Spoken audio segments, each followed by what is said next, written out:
Story 1. I paid over $120,000 for daycare by the time my children were old enough to not need it. Story 2. I work with children and enjoy spending time with them, but I also appreciate returning them at the end of the day. I value sleeping in on weekends, being punctual for events, and coming home to a clean house. I prefer not to have my belongings broken or stolen. Children can be costly, and as someone in the childcare field, I understand the financial implications. Many people do not consider how they will manage the expenses that come with raising children. Story 3. Children on a farm contribute significantly to the work. Children in the city are costly companions. Urbanization has transformed the economics of raising children. Story 4. Women I know do not want to sacrifice their health, fitness, bodies, careers, retirement funds, or time caring for children constantly. Story 5. Mostly the money, but many people simply can't be bothered with all the challenges involved in raising a child in this society. Story 6. The cost and expectations of raising a child today are driving many people, especially women, away from having children. It is ingrained in individuals from a young age that they should not have a child until they are financially stable. Today, even many educated, hardworking people are not financially stable until they are in their mid-30s to early 40s.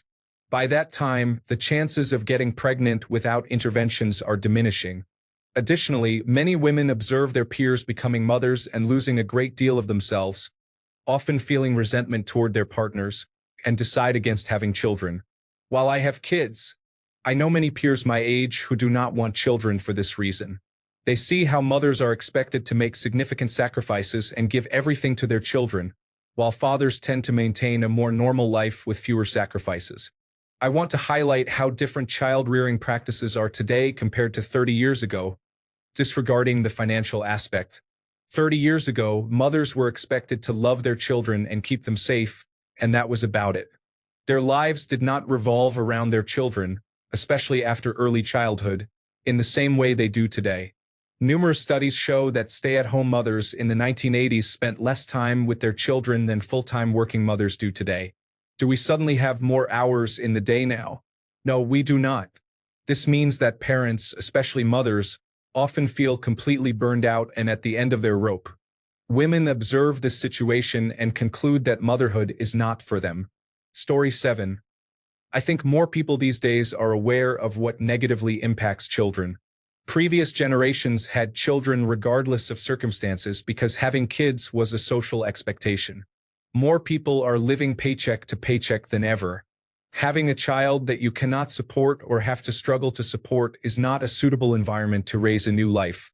It is genuinely frustrating that people will have children simply because they want them, even when doing so brings a new life into a world that is deteriorating in many measurable ways, especially if the parents cannot provide basic necessities such as food, education, extracurricular activities, and other resources that allow children to thrive. Having a child solely for personal happiness is a serious issue, and I believe more people are beginning to recognize this. Story 8. Who can afford to have children these days? Over 50% of marriages end in divorce, leading women to ask themselves, do I want to be a single parent? When making these kinds of decisions, many factors come into play. It is hard to imagine anyone wanting to bring children into this world. We are deteriorating humanity and the planet. Life is not the same now as it was when people were freely having multiple children. Story 9. There are many reasons. Financial factors are the most significant, but I'll discuss other reasons as well. My perspective is centered on the United States, and my friends in other countries have had different experiences and reasons. My primary reason is the challenging nature of pregnancy. We intended to have 2 children, but after becoming pregnant, I decided that I am unwilling to endure this discomfort again. During pregnancy, it becomes evident how little care society has for improving the experience of women. Most of my symptoms were considered normal, yet there is limited research on why they occur or how to manage them effectively. There are individual healthcare providers dedicated to this issue, but many are burned out, and the system as a whole shows little support. I recognize that I am fortunate to have the privilege of choosing not to work or seek employment while pregnant, But that is not the reality for most women. Times I felt as though I was barely coping. I cannot imagine having to work full days and not being able to share my struggles and symptoms with my coworkers, fearing discrimination in the workplace. Additionally, the physical and mental toll of returning to work just weeks after giving birth is significant. Many women in the United States are expected to return to work the moment they are physically capable, which does not mean they are free from suffering or ready to be separated from their child. It raises the question of why one would want to have a child only to be forced apart for so many hours a day from such an early age, extending throughout their lives. I recall stories of my grandmother, who did not enjoy children or identify as nurturing. Despite not wanting to be a mother, she was essentially compelled to have 5 kids because that was expected of her. Upon marrying, she was expected to provide a legacy for her husband and father. Women are no longer pressured to have large families, and when given the choice, many opt not to do so. Lastly, I have many wonderful and successful friends who would make great mothers. They always planned to have a few children and even went so far as to freeze their eggs, but they were unable to find partners with whom they felt comfortable having children. They searched and tried. They wanted it. However, the men often turned out to be emotionally immature or unable to provide even 50% of the support expected from a partner, failing to be suitable life partners or potential fathers. Story 10. I'm not having kids. I'll tell you my reasoning. For context, I'm 34 and married to the same partner for over 10 years. My number one reason is that I think most children can be annoying. I get easily overstimulated by loud, unexpected noises. I know I would love my child, but I would still have to participate in many events with other children. I'm a little too anxious.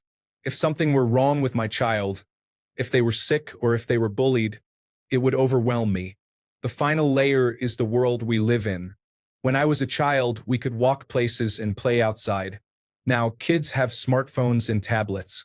I don't want my child to have screens early on, and I know this could socially alienate them. Additionally, the political climate and the fear of my child being shot at school concern me. I don't feel any emptiness in my life as a result of my decision. It actually makes me feel quite good. The older I get, the more I know I'm doing the right thing. Story 11. From personal experience, I grew up hearing, "Don't have kids if you aren't ready, you aren't willing to make sacrifices, or you can't afford them." The dialogue was never about having kids because you should or because it's the right thing to do. So I'm confused. It seems like you should have kids if you want them and remain childless if you don't. Story 12. So they can replace me in the tax labor force? No. I am going to spare my children from the 40-hour workweek. My gift to them is freedom from this difficult world controlled by harmful individuals. Story 13. It is expensive and time-consuming. When both partners work all day, neither wants to come home and take care of a child. Story 14. I don't see the appeal. I've been told my whole life I'm not wanted or needed. So why would I want that for my daughters? Story 15. Well, my wife and I don't want to pass on our severe physical and mental issues to a child who doesn't deserve it. Story 16. I can only talk about myself here. 1. I don't want kids because I can barely keep myself alive. How am I supposed to keep a mini-me alive? The world is a cruel place, and I cannot, in good faith, bring someone else into this difficult situation. People tell me I am very similar to my father, and I don't want to be a parent like he is, so I won't. Story 17. Men aren't considering the implications. They tend to leave that responsibility to women. When women express their desire for 3 children and a stay-at-home wife, it often becomes a financial discussion. The men may react by labeling them as materialistic. Simpler lifestyles now require significantly more resources than in the past. They are often more expensive than typical lifestyles, and many people fail to grasp this reality. Story 18. I believe women are driving this trend. They are tired of being used as commodities, bearing children and raising kids, while fathers typically do not contribute equally. More women seek freedom for themselves. Story 19. Have you noticed the state of the world? It is quite concerning, to say the least. Children are a reflection of a well-run society. Story 20. Well, I'm not having kids because I, first and foremost, have zero interest in bringing a human being into the world. That just sounds like a bad time. I also simply would not be able to afford it. A child would not fit into my lifestyle, which includes the challenges of epilepsy. Additionally, if I have my own children, I won't have the time or energy to maintain the fun aunt status I've enjoyed for the last decade. I'm on a roll and I'm not stopping. Story 21. Because we cannot afford to live by ourselves, women currently have more choices regarding whether to have children. Story 22. A significant reduction in family size in the United States was attributed to the decrease in teen pregnancies. Other reasons include that it is less necessary to have children, it is more costly to raise them, fewer children are dying, and there are better methods to prevent pregnancies. Fewer families need numerous children to assist with agricultural work, and they would have to provide food, clothing, and education for all of those children. The rate of child mortality has also dropped significantly, resulting in most children reaching adulthood. Additionally, if two people wish to avoid having children, there are many effective birth control methods available. Story 23. Because women are prioritizing their mental and physical health over cooking, cleaning, working full-time, and taking care of the baby with little to no help from men. Story 24. For the first time in women's history, we can choose not to have children. There are multiple types of birth control available, as well as pathways to education and independence that allow women to live without being with a man.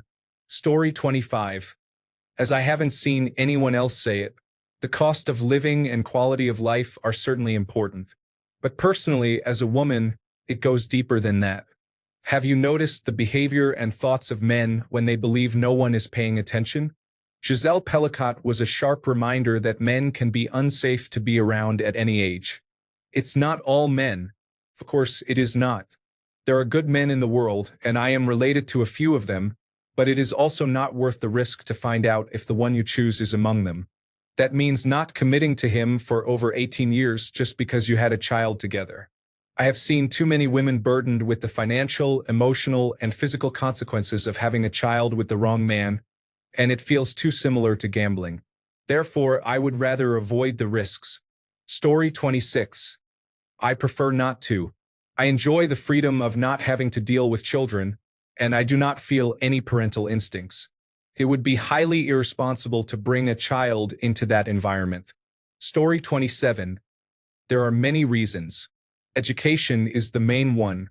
Well-educated individuals tend to have fewer children because they understand the world better and can see the consequences of their actions more clearly. Story 28. Expenses and lifestyles have changed significantly over time. In the past, it was common for families to have many children who would help with farming and household chores. Often, mothers did not hold jobs, which is less common today. Improvements in birth control and rising living expenses have influenced family size. Additionally, people now place a higher value on education and wish to support their children's pursuit of higher education. Story 29. I am barely able to support myself both financially and mentally, let alone a child. Additionally, my partner and I not having ovaries makes the situation more complicated. Story 30.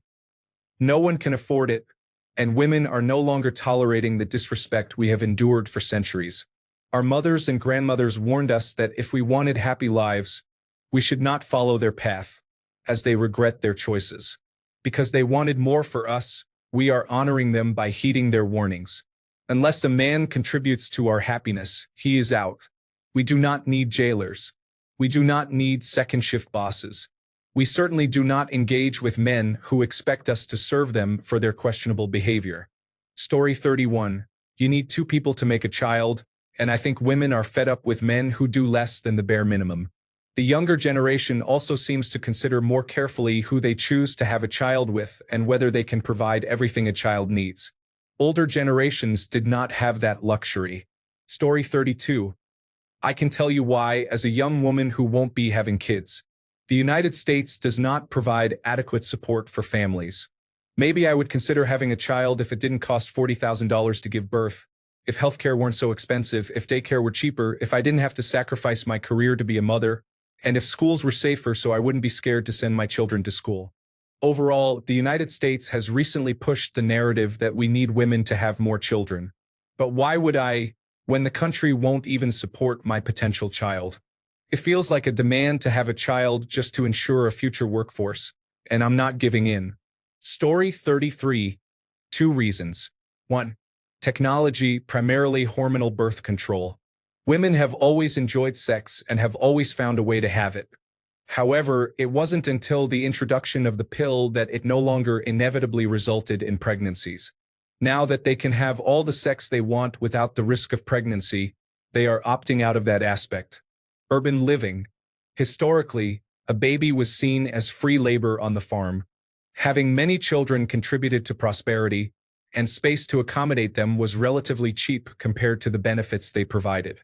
Now, we crowd ourselves into small living spaces, and even one child represents a significant cost with minimal financial benefits. Story 34. Because women have options now, we can have our own bank accounts without needing a man's cosignature. We can pursue higher levels of education and receive fair compensation for our work. You don't have to marry someone to leave your childhood home. Story 35. Besides the lack of money, people have made it clear that with the invention of contraceptives, they never wanted that many children.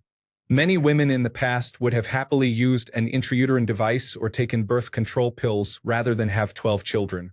Story 36. If the desire to have children were universal, we would not see the birth rate decline in nearly every nation above a certain level of wealth and liberalism. Many people simply do not want to have children.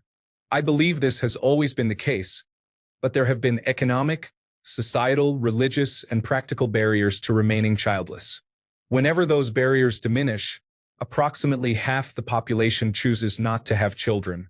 My vasectomy is old enough to drive, and it is the single best choice I made in my 20s. Story 37. Probably because of the current market, I wouldn't want to support another person, let alone 3, for free when eggs cost about $2.50 each. Story 38. A myriad of societal and personal implications of end-stage capitalism, a costly and prohibitive healthcare system, challenges to traditional gender role expectations, the reluctance to create or subject another human to this situation when there are already many children in need of care who are not receiving it, and the general sense of impending crisis would be my top 5 guesses. Story 39. Because, like pets, it is becoming a luxury that no one can afford. It is the wise individuals who choose not to have children they cannot afford or raise. Perhaps humanity's intelligence will increase as birth rates decline. One can only hope. Story 40. BC women finally have a choice regarding their bodies and lives. For thousands of years, women had no choice but to become pregnant and be mothers. Story 41. Too expensive to keep myself alive. Nonetheless, a tiny human with many more needs than I do that I am obligated to fulfill. I would be doing a child a severe disservice by having one. Their childhood would be difficult. I refuse to let a child of mine grow up the same way I did, destitute and impoverished, between homelessness and a religiously oppressive household run by an abusive addict narcissist and a pushover. 14 to 18 people living in a 3-bedroom house at any given time. They deserve better. I am one step away from my big money job. I make decent money now. Once I am out of debt and have more of a work-life balance, my wife and I will consider it. Ultimately, it is her decision when we have children if we have them at all, but I also have a say in when we do not have children, and I refuse until I am in a position where losing my job would not leave us resigned to living in a car. Story 42. Lack of community. Growing up, our parents could rely on their siblings and parents to watch us when they needed someone to babysit. Nowadays, that's not as likely. Many older generations do not want to babysit their grandchildren, and most people's siblings do not live close enough to help, assuming they want to in the first place. Story 43. I never wanted children, even before I understood how difficult the world is, and I want them even less now. Pregnancy and childbirth are my worst nightmares, and I would actually rather die than go through that. Additionally, no one can afford anything, and when parents' attention spans are affected by growing up as late millennials or Generation Z on their phones and the internet, how do you think children will grow up? We are becoming like the characters in WALL-E without even realizing it. Story 44. Because billionaires possess 90% of the wealth, they leave fewer resources for the rest of us to compete for. Story 45. Women are not confined to traditional roles anymore. We want careers, but as the primary childcare providers, we often cannot afford to have both. Additionally, access to effective birth control has been beneficial. Few women today aspire to be stay-at-home wives. The thought is unsettling, and I say this as someone in my 50s. Story 46. There are several factors contributing to this situation: religion, social norms, families are becoming smaller, and other families tend to follow this trend. People are no longer expected to live their lives a certain way. Many individuals focus on different priorities such as careers, travel, hobbies, sports, and music. The cost of living has risen significantly. Knowledge is increasing, and education is improving. People have a better understanding now, so merely following traditions is not the only option for family life anymore. Societal evolution. In the past, families relied on each other during difficult times, so having many children was beneficial for household support. Nowadays, there are many facilities and organizations available to assist those in need. Story 47. As someone who does not want children and does not plan to have them, it's a mix of the economy being poor, where I doubt I can raise a child properly, and personal feelings. I have many issues that I know will affect my child. Sure, I'll do my best, but so did my mother, and family issues still impacted me negatively. I lack the confidence that I could provide the best environment for a child, especially given the lifestyle I want. Then there's the pregnancy itself, which is already so expensive and has too many complications that I am not willing to endure. It's also out of spite, as in my country, people view children as investments for future care. I do not want to create a child solely for the purpose of being taken care of later. If I reach that point, I would prefer to go to a retirement home, genuinely become a cat owner, or live with my best friend. But that is a future concern and not my hypothetical child's issue. Story 48. Child mortality has significantly decreased, making children more expensive, and reliable birth control is now widely available. People can make informed choices. Story 49. Older generations were fed the idea of the all-American family, and that having children was the ultimate goal. Now that times are tougher, more expensive, and almost no one can live on a single income, that notion is not as prevalent. Additionally, many people simply do not like children. Different times, different mentality. Story 50. I cannot afford a poorly maintained house on my middle-class wages. What makes you think I can afford to raise children? Story 51. I can barely afford food and shelter for one person, let alone find a space big enough for children.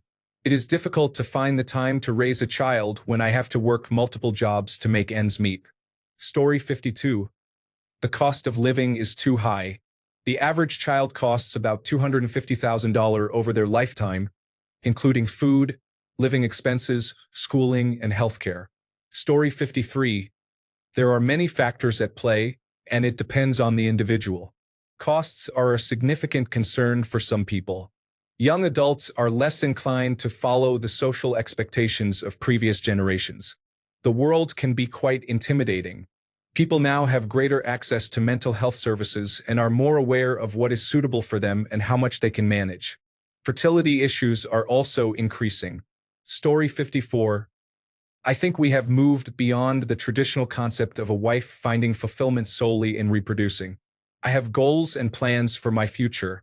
Why would I sacrifice all that for a child? Story 55. I agree with everyone's perspective.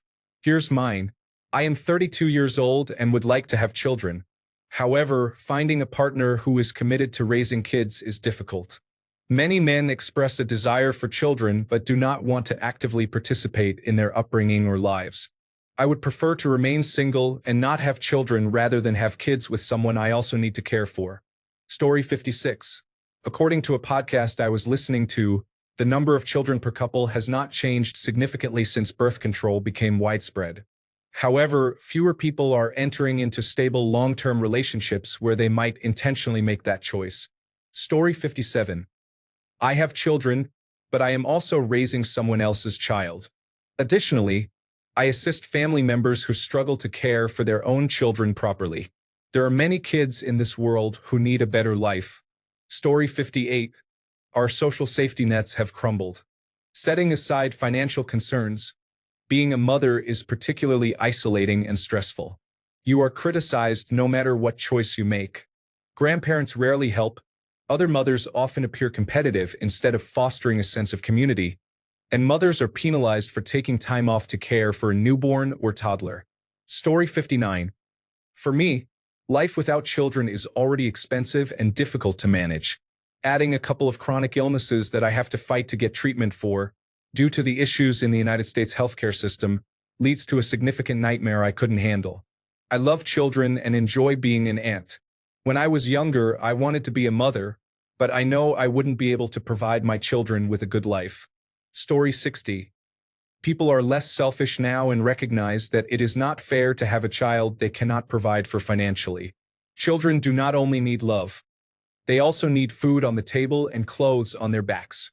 Story 61. In Korea, men are forced to work very hard in their companies, while women with children at home often end up doing housework alone, even in the evening. It seems to be a result of the competitive atmosphere of society. Story 62. But people are having children, and too many of them. The population statistics and repercussions on the earth are frightening. I wish people would have fewer children. Story 63. In general, the state of the world and improved birth control options are important considerations. Personally, I am in my 30s and have never wanted biological children. My family kept saying I would change my mind eventually. However, some women simply do not wish to go through the process of pregnancy and childbirth. Story 64. For me, the issue is that 10% of the planet's population living a middle-class lifestyle has overwhelmed our resources to the point where we face multiple ecological catastrophes. Energy demand is rising faster than the rate of renewable energy growth. Meat consumption and logging are destroying the world's last virgin rainforests. We are using underdeveloped countries as open-air dumps, leading to their waterways becoming choked with waste. Cities are sinking due to groundwater extraction, and the food web is collapsing due to land development and the chemicals we use. This planet cannot support even 8 billion people living a lifestyle we consider desirable, let alone more. Significant sacrifices will need to be made, and if we do not proactively decide what those sacrifices are, circumstances will choose for us, and no one will be happy about it. Story 65. I think the United States population is still increasing every year, just as it has throughout my 46-year life. Consequently, people are having plenty of children. In my opinion, there are too many people as it is. Story 66. There is so much more to do. Traveling the world is not only possible but also relatively easy. We have many more options than just marrying the first person we meet because the world is vast and our choices are not limited. Additionally, there is the wonderful benefit of no longer needing a partner to survive. We understand more about the risks of pregnancy and the life-threatening dangers of childbirth that so many generations of women were kept in the dark about, so they would continue to have children. Access to reliable birth control and pregnancy termination has allowed many women to pursue true happiness without being tied to someone and raising his children, which can trap them forever. Many call this new way of thinking and living brainwashing, but it is actually the result of breaking free from the oldest misconception in human history, that the only path to true happiness, especially for women, is to get married and have children. No longer, after generations of sacrificing personal happiness to please a partner, why would anyone choose to do it voluntarily? Just put the burden down and walk away. It can be frustrating to realize how simple it was to let go.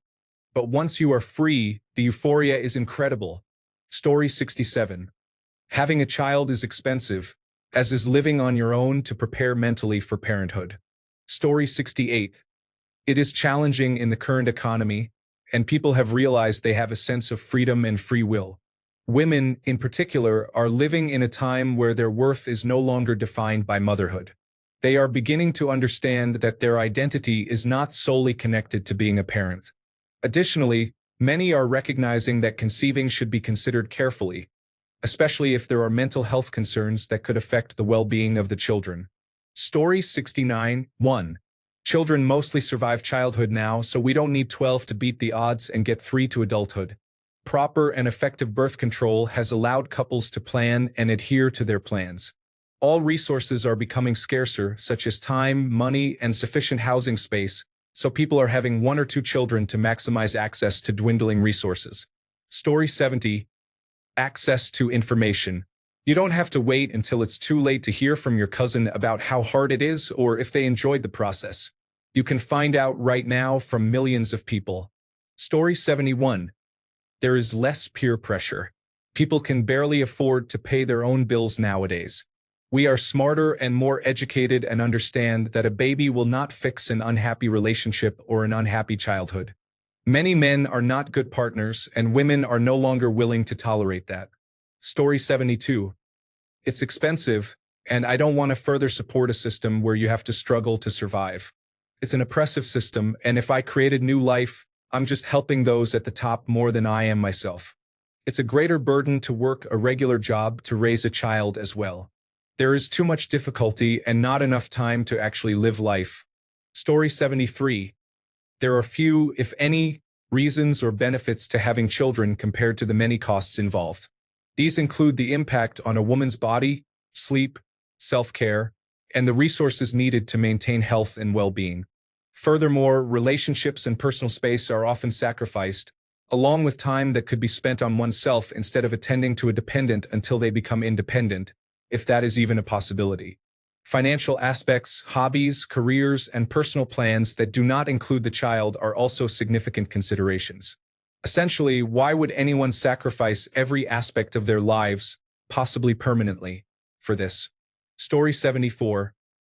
Everyone may say money is the primary concern, and that may be true for some, but I know many affluent couples without children. The reality is that raising kids requires significant effort and results in a substantial loss of freedom and flexibility, something many people find difficult to accept. My wife and I chose to have a child later in life, and while I'm glad we made that choice, I must admit it's probably the hardest thing I have ever done, especially since we are currently experiencing the challenges of the terrible twos. Story 75. We in the Millennial and Generation Z generations have spent our lives observing the despicable, abusive, and unqualified parents from the baby boomer generation, and now we don't trust ourselves to be any better. The difference is the awareness of our potential to be terrible parents. Story 76. There is an article from the New Yorker titled, "The End of Children," that discusses this topic. Even in countries with strong safety nets, people are having fewer children. Researchers in this field believe that the issue is more complicated than just financial factors. Story 77. Women and men have full control over their fertility. We are richer, have more free time, and better jobs than at any other time in history. Story 78.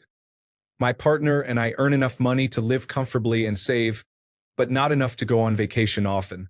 We can contribute to retirement and afford major car repairs when necessary. We wouldn't be able to live comfortably or save on a single income while raising a child. Additionally, we are above the income limit for subsidized childcare, so we would face financial difficulties if we had to pay the full cost of daycare. Both of my partner's parents work full-time, while my parents are older and in declining health. This situation puts us at significant financial risk if we decide to have a child, which is not beneficial for us or for a potential child. We also have a history of mental health issues that may be passed down to our children, which would be unfair to them. I am unsure of my ability to care for a child who might struggle with mental health challenges. Moreover, we have a busy lifestyle. I enjoy being spontaneous and purchasing fun items, and I do not want to child-proof my home. My partner still wishes to go on tour with their band, among other things. Story 79. Where I live in Canada, a bag of poor-quality bread costs $6.99. A 1,000 square foot residential home built in the 1970s and requiring extensive renovations costs over $600,000. The average household income is $91,000. The math just doesn't add up. Story 80. Childcare costs $10,000 a year per child, and diapers are $100 per box. We don't even have the tariffs yet. Story 81. Probably because being a mother and wife is no longer the primary goal for most women. They are now more focused on their careers. Story 82. Too few people nowadays hold too much wealth, leaving the system broken for 99% of the population. In developed countries, grocery prices and housing costs are too high while wages remain low or stagnant. When we add the cost of raising a child, it becomes overwhelmingly expensive, meaning parents may be unable to provide a nurturing environment for their children or might have to sacrifice too much to ensure decent conditions. The system is broken, and no policies can fix this. Fix the system, and people will be more willing to have children. Story 83. It is primarily a Western issue. In much of the world, populations are growing and expanding. There are many reasons for this trend, but the demographic challenge began in the 1960s with the introduction of birth control and advancements in women's rights. In Europe, where I live, the population is projected to halve in the next 50 years. People are not getting married or having children. Instead, they are pursuing pleasure and careers. My own country, Ireland, faces a significant pension crisis in the next 20 years and is importing people as there are not enough young individuals to support the pension system. Story 84. 1. We do not want to. Lack of support when parents need a break or guidance.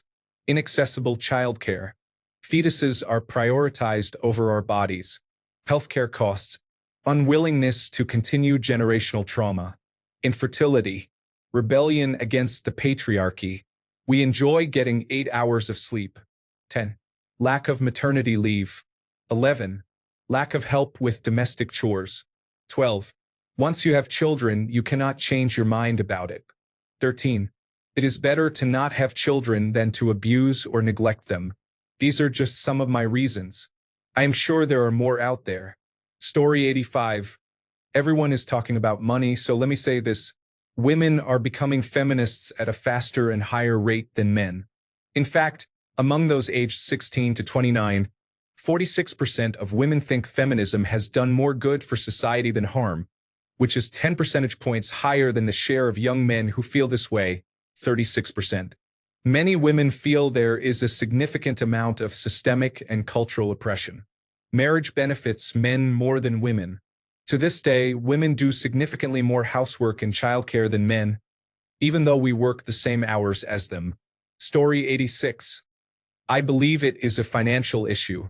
Upward mobility seems to require suburban or urban living, which takes a significant amount of money. Supporting each child requires an investment of hundreds of thousands of dollars over 18 to 22 years, and the rising costs of healthcare and secondary education can be discouraging. The idea of not succumbing to those societal norms can feel completely unacceptable. Story 87.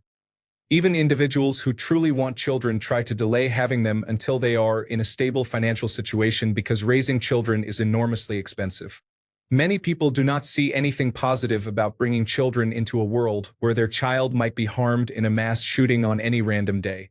Many individuals actively do not want children. Personally, I prefer dogs. You do not have to send them to college or bail them out of jail. The incidence of infertility is on the rise. No one knows why. Autism is increasing, and autistic children often need lifelong care. Many people are terrified of having a child perceived as not normal by others. There are significant benefits both socially and in business situations to being child-free. Lastly, effective birth control is readily available at any drugstore. Story 88. Because we never wanted to have as many children as we did in the first place.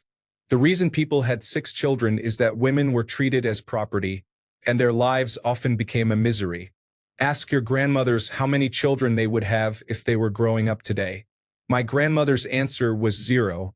She got married because, in those days, women couldn't earn a proper living to support themselves, so she felt there were no other options. She stated she would never get married or have children today if she didn't have to. Society was built on the oppression of women and designed around it. As feminism has chipped away at that oppression, the flaws in this design have become more apparent. It is time for a new system. The current one does not function without violence and abuse. Don't just ask for change. Demand it for the sake of our planet. Story 89. Many people no longer feel they have access to contraception and family planning services, which have improved significantly. It is now more of a choice, for many but not all individuals, than it was in the past. Additionally, many individuals are investing more time and money into their children's education, from tutoring to extracurricular activities. Many parents now educate their children in ways that were once only accessible to the wealthy or powerful. However, they often do this without hired help, making parenting a more time and energy-intensive responsibility than before. Parents are generally more hands-on now, especially considering that many people relocate for work and no longer have the physical support of family members or neighbors who may live far away or with whom they have limited relationships. Typically, both parents work now, and the work environment is often not conducive to accommodating parental responsibilities. This situation varies by country, but it can hinder individuals from becoming parents altogether, push women out of the workforce, or make it challenging for women to re-enter the workforce at the same level they left or achieve that level again. Additionally, some individuals believe there is no viable future for life on this planet due to climate change, leading them to question the sense of bringing children into a world without a promising future. In summary, there are many contributing factors. Story 90. Who can afford them? I know people who are paying more for childcare than for their mortgage. It's insane. Story 91. Financial impacts, a sense of overpopulation, and finally, women have more freedom, choices, and no longer have limited life pathways as they might have a century ago. Story 92. The economy, climate change, and lack of mental health care are significant concerns.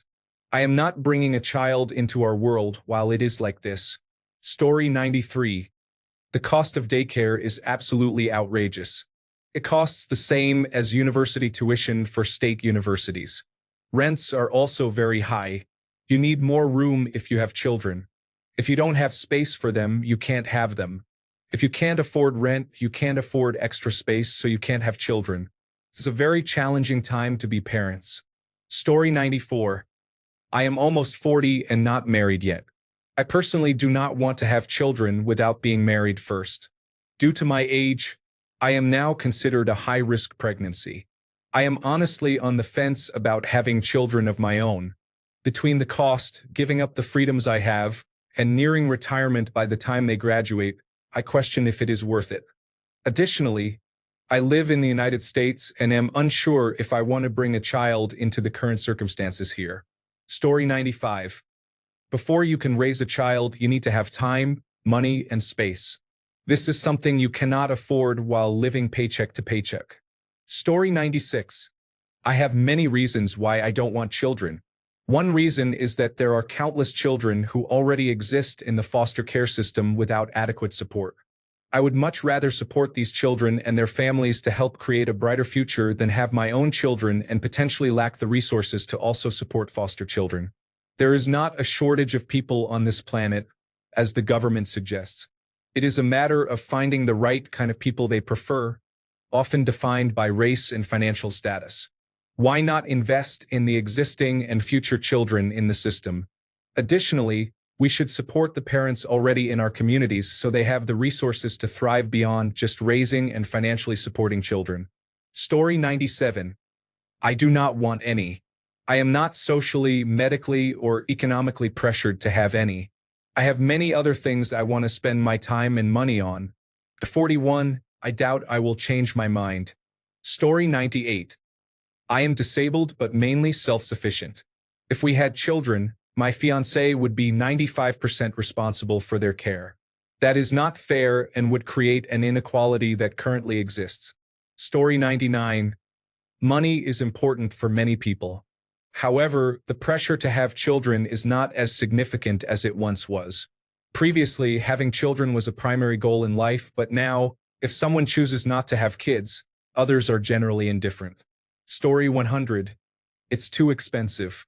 I remember watching that 70s show with my wife, and she commented on how Red could afford a mortgage and 2 cars while putting a child through college on a grocery store manager's salary as the sole household earner. We consulted her grandparents, and apparently that's just how baby boomers lived. We can't do that anymore. Some people even go into medical debt just to have a baby. So, Tell me why people aren't having kids anymore. Story 101. I asked a coworker why she does not want children, and she said she is too selfish to have them. Fair enough, I replied. Story 102. For me, I prefer having more free time. I already take care of my cat. I am 29 years old, and I often struggle to take care of myself. I don't think it would be fair to my unborn child to make them my responsibility until I have my life more together. They deserve better. Additionally, the state of the world is quite challenging right now. Everything is unpredictable and frightening. I don't feel comfortable with the idea of bringing a child into this environment. I would be genuinely concerned about the quality of life they could expect in the future. Finally, can anyone really afford it? Raising children can be expensive. Story 103. The economy is falling apart, but for millennia, having descendants was usually necessary. People who didn't want to have descendants often had them anyway. Now that individuals have the freedom to choose and are less likely to feel obligated, they are stopping the trend of having children. Story 104. There are many reasons for this.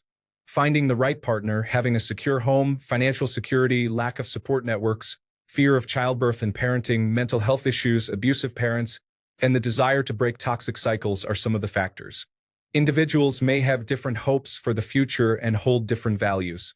Some may not want to bring children into a world where they may struggle or may face challenges related to infertility. Story 105.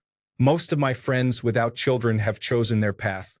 The high cost of raising children and disruption to life plans are factors, but their primary reason is overpopulation. Story 106. I don't have children, nor do I want any. They are expensive and require a lot of time. When they are young, they can be challenging. The idea of being pregnant troubles me, and bringing someone into this complicated world feels wrong. I don't feel stable enough to provide a child with a good upbringing and consistently meet their needs. I enjoy being able to act spontaneously and only worry about someone checking on my cats every few days. When I am older, I might consider adopting an older child, but I am uncertain. Story 107. The world may be backsliding into times of darkness and hardship. Many struggle greatly for even the most humble existence. Yet, we live in the most peaceful and prosperous time in history. This is the best we can do, and to say it is not great is a severe understatement. Story 108. Money, the cost of daycare, the desire to live life and travel without the burden of children, the cost of living, home prices, and low job pay. The current political environment toward women, especially pregnant women. Story 109. Because they are useless and pointless to have. I would rather have time and money than something that will be utterly useless to me for 25 years. Story 110. The cost of providing a good life for their child, the lack of desire to have a child, and the overwhelming responsibility people feel contribute to their fear of bringing a child into the current state of the world. Story 111. Perhaps because they are being responsible and recognizing that the world is overpopulated. Thanks a bunch for sticking around till the end of the video. Remember to subscribe, and until next time, stay awesome and goodbye.